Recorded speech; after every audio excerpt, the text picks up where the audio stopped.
Welcome to the Late Night Tea Shop. I'm your host and narrator. Tonight I bring a story from Reddit user gamalfrank from the subreddit r/creepypasta. They have a lot of long-form stories that are really good, and to be honest, it's hard to pick a favorite. Please, go show them your support and let them know I sent you.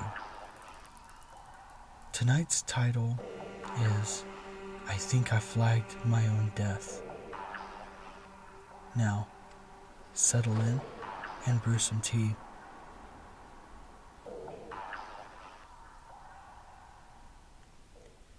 It has been 6 months since I've had a proper night's sleep, but only 3 days since I realized that sleep might actually be dangerous. Before this job, I was nothing. I don't mean that in a self-pitying, poetic way. I mean it in the literal, bureaucratic sense. I was a negative space in the economy, a statistic on a spreadsheet that policymakers argue about during election cycles. I had been unemployed for 2 years, a duration that shifts you from unlucky to unemployable in the eyes of hiring managers. My days were spent in a humid, suffocating loop of refreshing job boards and tweaking the formatting of a resume that no one was reading, and calculating how many calories I could cut from my diet to stretch my savings another week. The silence of my apartment was a mess weighed on my shoulders. I lived in a box in a city that was too loud, surrounded by millions of people, but utterly isolated. When you don't have a job, you lose the right to the rhythm of the world. You don't have weekends. You don't have after work. You just have time. Vast, unstructured, terrifying amounts of time that you have to fill with the performance of looking for work so you don't collapse under the guilt of existing. That was the mindset I was in when the recruiter reached out. It wasn't a LinkedIn message or a standard email. It was just a direct phone call on a Tuesday afternoon. I didn't recognize the number, but I answered it because desperation makes you reckless. The voice on the other end was synthetic, or maybe just bored enough to sound that way. They didn't mention where they found my number. They didn't ask about my degree in communications or my gap in employment. They just asked if I had 20/20 vision, if I could pass a psychological evaluation, and if I was comfortable with high-volume visual processing. I said yes. I would have said yes if they asked if I was comfortable disposing nuclear waste with my bare hands. The interview took place in an office park on the edge of the city, one of those soulless glass cubes that looked like it was generated by an algorithm. The firm was a third-party contractor, the kind of nameless, faceless entity that exists solely to absorb liability for the big tech giants. We all know the platform. It's the one everyone uses, the one that eats up 4 hours of your day, scrolling through dances, recipes, and political rage.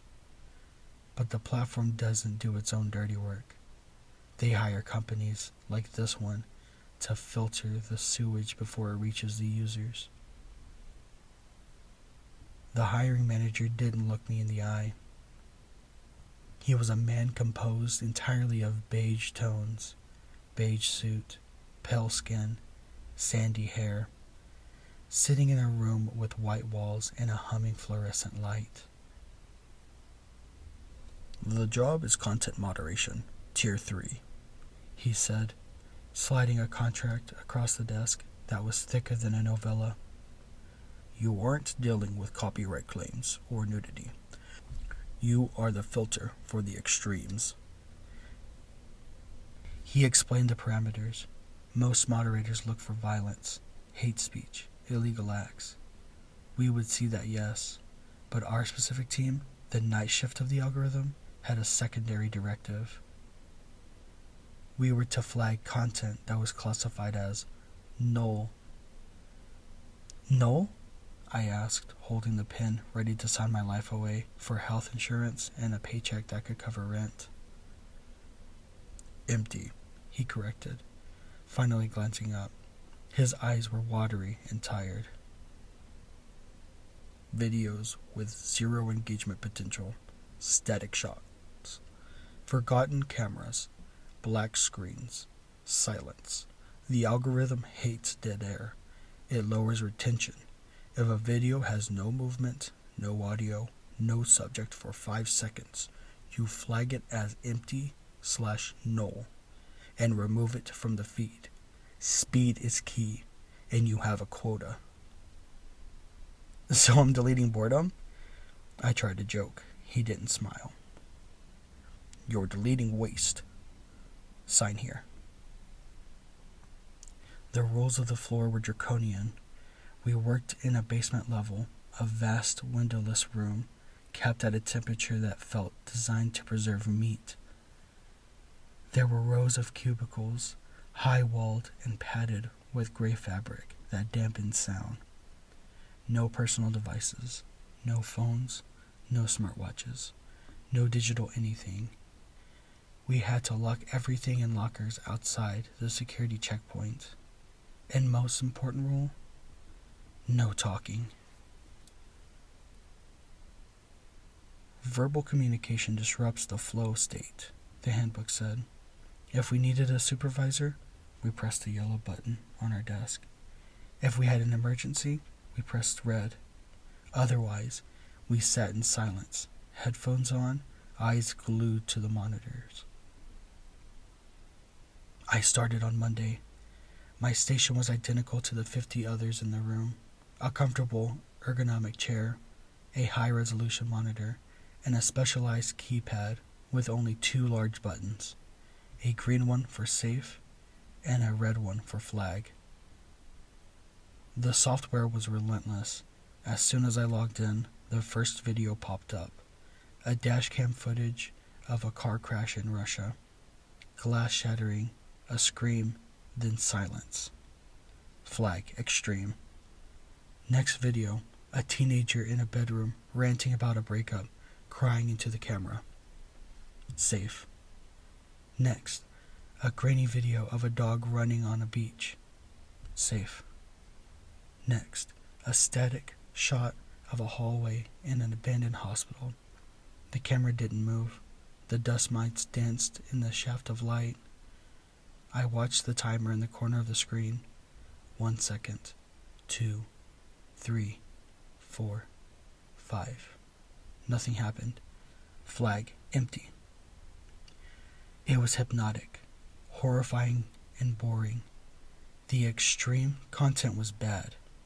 I saw things in my first week that made me stop eating meat, but the training had prepared me for the gore. They taught us to disassociate, to look at the screen as a collection of pixels rather than human suffering.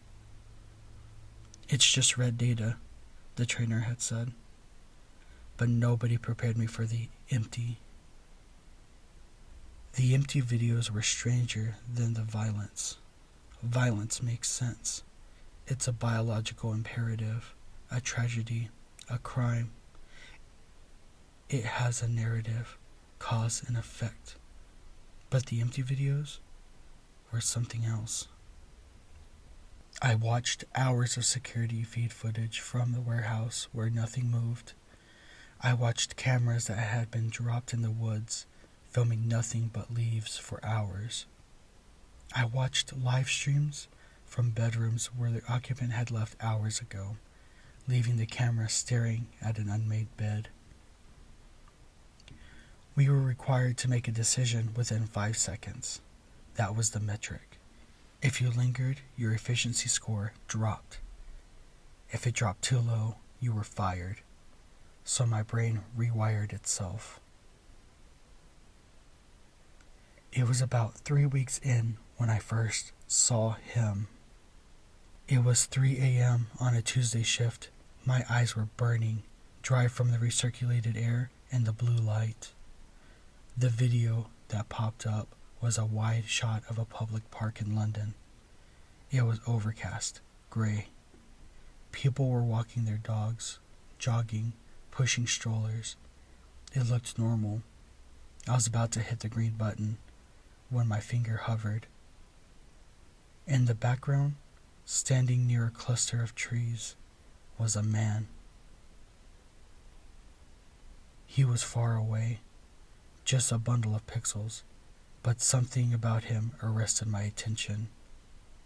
Everyone else in the frame was in motion, blurred by the shutter speed, mid-stride, active. But this man was perfectly static.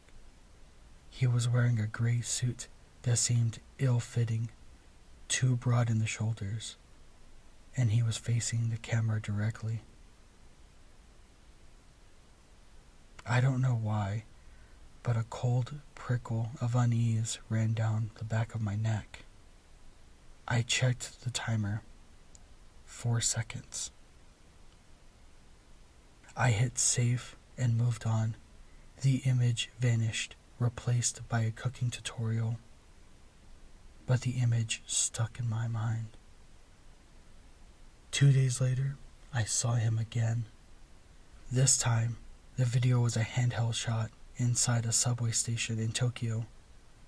The camera was shaky, focused on a group of teenagers laughing and dancing. The audio was a cacophony of screeching brakes and Japanese pop music. I was scanning for extreme when I saw the reflection in the subway car window. Standing on the platform behind the glass was the man in the gray suit. He wasn't looking at the teenagers. He was looking at the person holding the camera. Or maybe he was looking at the lens itself. He stood with his hands at his sides, posture rigid, like a soldier at attention. The train began to move, blurring the reflection. But he didn't turn his head. He just watched the train leave. I flagged the video as safe, but my heart started to scream. I tried to tell myself it was a coincidence. The world is a big place, but humans are pattern-seeking machines. Maybe gray suits are just common. Maybe I was projecting. The isolation of the job was getting to me. I went home that morning, the sun rising over the city, and felt like a ghost haunting my own life. I slept for 4 hours and dreamed of static. The sightings became more frequent. A week later, I was processing a batch of travel vlogs. One video was from a bustling market in Marrakech. The colors were vibrant, spices, textiles, the golden sun. The camera panned across a crowd. There, in the shadows of an awning, between a stall selling brass lamps and a man selling rugs, the man in the gray suit. He was closer this time. I could see details I hadn't noticed before. He was wearing a white shirt under the suit, buttoned to the top, no tie. His face was nondescript, middle-aged, pale, receding hairline. He looked like an accountant or a mid-level bureaucrat, but it was his expression that chilled me. It was blank, completely devoid of emotion. He wasn't browsing. He wasn't waiting for someone. He was just occurring. He was occupying space with a terrifying intensity. And then I saw it. Around his neck, hanging against the white of his shirt, was a blue lanyard. I leaned in, violating the posture rules, squinting at the high-definition screen. The video was 4K, crisp and clear. The lanyard had a logo on it, a stylized, interlocking white knot on a blue background. I looked down at my chest. I was wearing the same lanyard. It was the company logo. Our company logo. The timer flashed red. I had taken too long. 7 seconds. A warning box appeared on my screen. Efficiency alert. Please resume processing. I hit save with a trembling hand. My mind began to race. Was this a test? Was the company planning these figures and videos to check if we were paying attention? But that didn't make sense. If it was a test, I should have flagged it. But under what category? He wasn't extreme. He wasn't empty. He was just there. I looked around the room. The other moderators were slumped in their chairs, faces bathed in the cold glow of their screens. Click, click, click. The sound of 100 decisions being made every minute. Did they see him? I wanted to ask. I wanted to stand up and shout, "Does anyone else see the man in the suit?" But I couldn't. Rule number 1, no talking. I went to the break room during my allocated 15 minutes. The break room was as sterile as the work floor. Vending machines filled with energy drinks and stale sandwiches. Round white tables, a smell of ozone and industrial cleaner. There was a guy sitting at the table I usually took. I knew him only by his locker number. 402. He was young, maybe early 20s, with dark circles under his eyes that looked like bruises. He was staring into a cup of black coffee, his leg bouncing nervously. I sat opposite him. I unclipped my lanyard and set it on the table, face up, the logo prominent. He looked at the lanyard, then up at me. His eyes widened slightly. I tapped the logo with my index finger. I raised my eyebrows. A silent question. Do you know? 402 looked around the room nervously. Then he leaned in, his voice barely audible whisper, breaking the cardinal rule. "Don't look for them," he breathed. "Them?"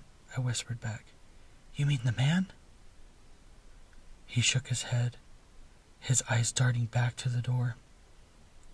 "Not just the man, the observers. If you see them, just keep clicking. Don't let the timer run out. If you stare, they notice."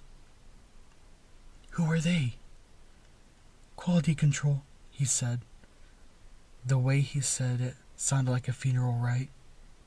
"We checked the feed. They check us." Before I could ask anything else, the break room door opened. A supervisor walked in, tall, sharp features, holding a tablet. 402 immediately clamped his mouth shut, grabbed his coffee, and hurried out, leaving me alone with the hum of the refrigerator. I went back to my desk, but the rhythm was broken. The disassociation was gone. The paranoia began to bleed into my real life. On the subway ride home, I found myself scanning the platform, looking for gray suits. Every time I saw someone in business wear, my heart would stutter. I stopped going to the grocery store during peak hours. I started ordering food in. I covered the webcam on my laptop with 3 layers of electrical tape. But the work continued. I had bills. I had debt. I couldn't quit. The sightings escalated. 2 nights ago, a video popped up. It was a security feed from inside a nursing home hallway. It was night. The lights were dimmed. The man in the gray suit was standing in the middle of the hallway. He was facing the camera, but his head was tilted slightly, as if he was listening to something. He took a step forward.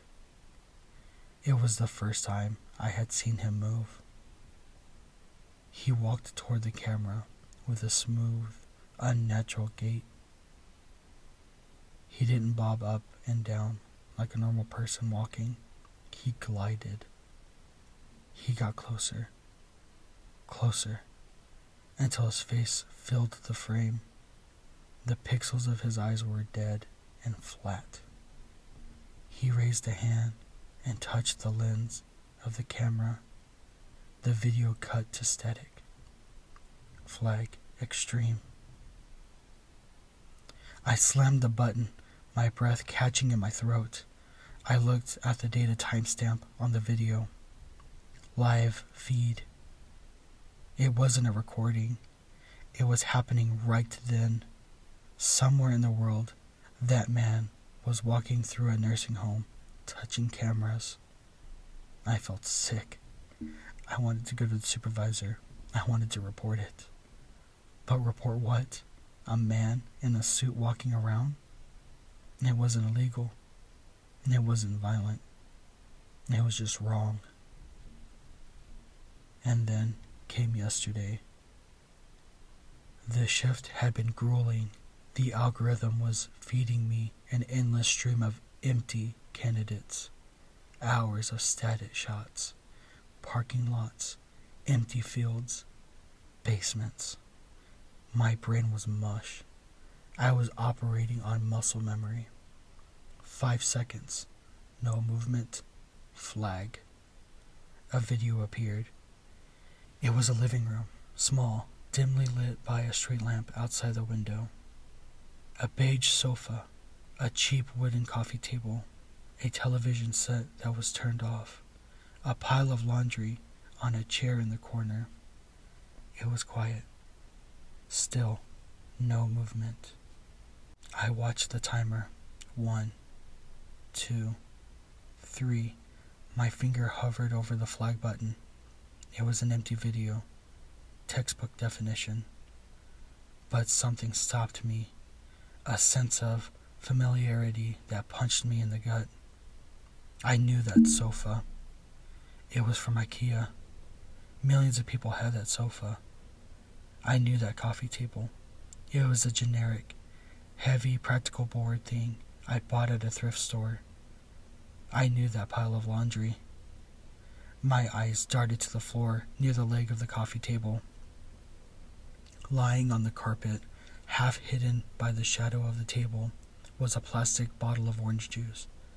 Specifically, a store-brand bottle of pulp-free orange juice that I had bought 3 days ago.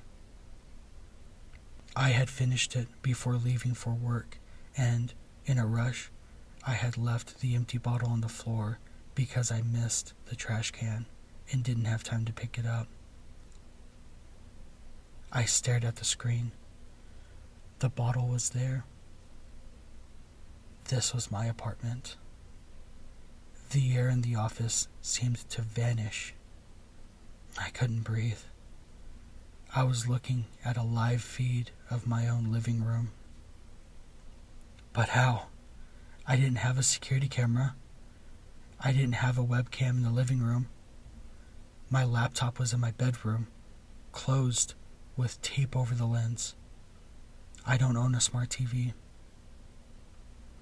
The angle was high up, near the ceiling corner. I checked the timer. 4 seconds. 5. 6.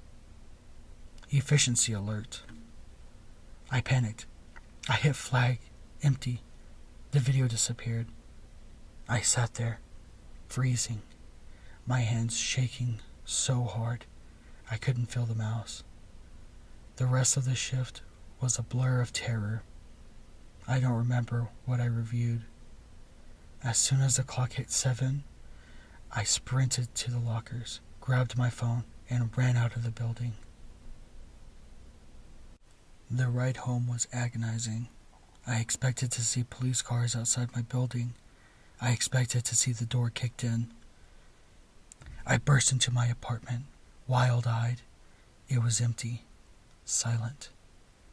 I ran to the living room. The sofa was there, the TV, the laundry, and the bottle. The empty orange juice bottle lying by the coffee table leg, exactly where I had seen it on the screen. I looked up at the corner of the room where the camera angle had been. There was nothing there, just the white paint of the ceiling, a cobweb, and the smoke detector. I dragged the chair over and climbed up. I inspected the smoke detector. It was a standard, battery-operated plastic disc. I twisted it off. No wires, no hidden lens, just a dusty 9-volt battery. I checked the vents. I checked the light fixtures. I tore the room apart. There was no camera. I sat on the floor amidst the wreckage of my search and tried to rationalize it. Maybe I was hallucinating. Sleep deprivation can cause psychosis. Maybe my brain projected my own memories into a generic video of a living room. Maybe I just thought I saw the bottle. Yes, that had to be it. I was cracking up. The job was getting to me. I spent the day pacing, drinking too much coffee, and jumping at every noise. I didn't sleep. I couldn't. I felt exposed, like the walls were made of glass. I almost didn't go back to work tonight. I stood at the door with my hands on the knob for 10 minutes. But the fear of poverty is a powerful motivator. If I didn't go, I was fired. If I was fired, I was homeless. And if I was crazy, staying home wouldn't fix it. I went back. The basement was colder than usual. The silence felt heavy, pressurized. 402 wasn't at his desk. His cubicle was empty. I sat down, logged in, and the stream began. Cat video, safe. Political rant, safe. Storm footage, safe. 2 hours in, my heart rate had finally started to slow down. I was convincing myself it was a hallucination. Then, the screen flickered.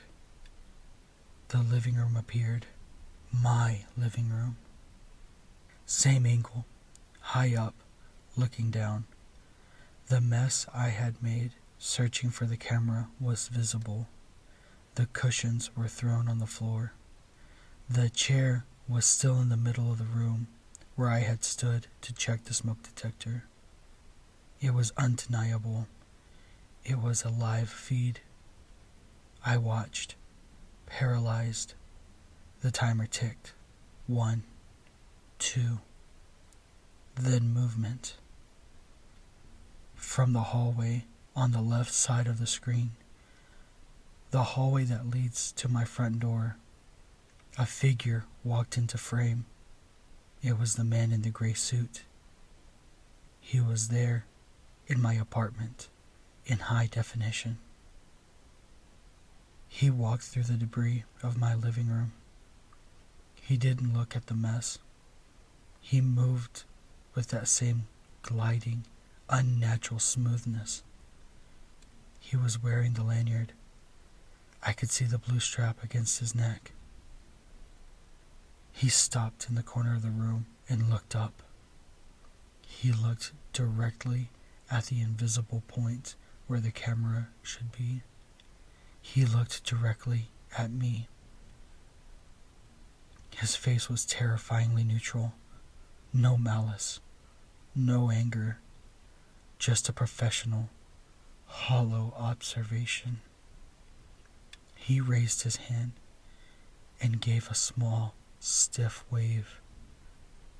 Then he turned and walked toward the bedroom, my bedroom. I wanted to scream. I wanted to smash the monitor. I was watching a stranger invade my sanctuary while I sat helpless 10 miles in a basement. He entered their bedroom. The angle of the camera was wide enough that I could see through the open door. He didn't search the room. He didn't steal anything. He got down on his knees. Slowly, methodically, he crawled under my bed. He slid backwards, disappearing into the darkness beneath the mattress, until only his polished shoes were visible. Then he pulled his feet in. He was gone, hidden, waiting. Then the bedroom door began to move. There was no wind. No one else was there. But the door swung slowly, creaking on its hinges until it clicked shut. The view was now just my empty living room, the closed bedroom door, and the knowledge of what was behind it. I couldn't move. My finger was frozen over the red button. I couldn't breathe. I was going to throw up. I felt a hand on my shoulder. I jumped so hard my knees slammed into the desk.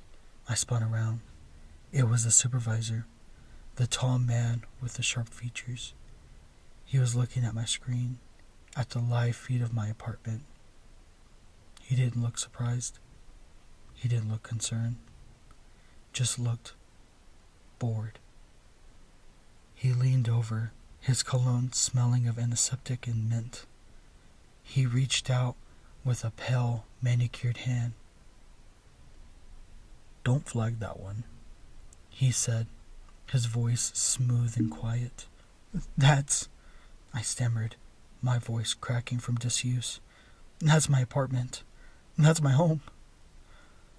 The supervisor looked at me.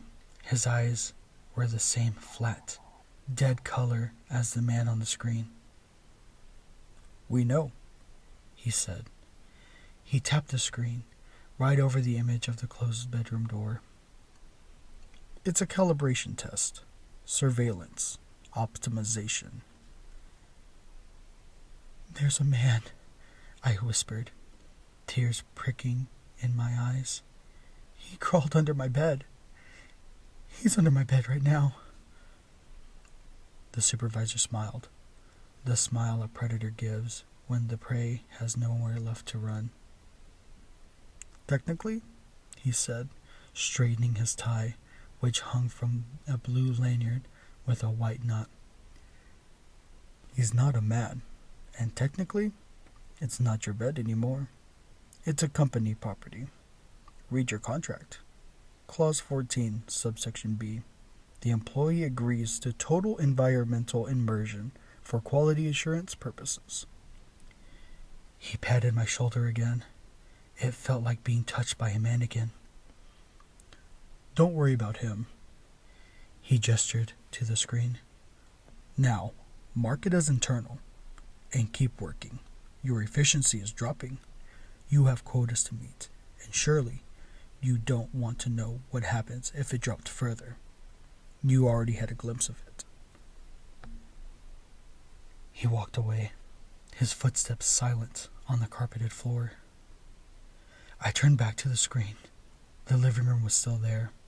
The bedroom door was still closed. I marked it as internal.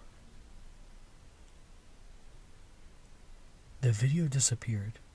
A clip of a cat chasing a laser pointer replaced it. I'm still at my desk. My shift ends in 20 minutes. I can't leave. I can't go home. I know what's waiting for me in the dark under the bed. But I can't stay here. The security guards will clear the floor at 8 a.m. They'll force me out. I'm writing this on a notepad window I managed to open by bypassing the admin lock. I'm going to post as soon as I get out of here. What should I do?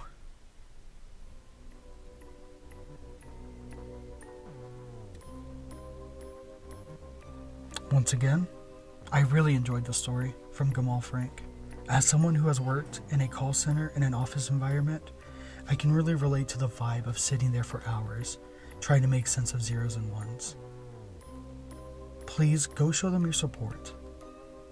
And I would like to thank you for visiting the Late Night Tea Shop and look forward to your return for more creepy tales.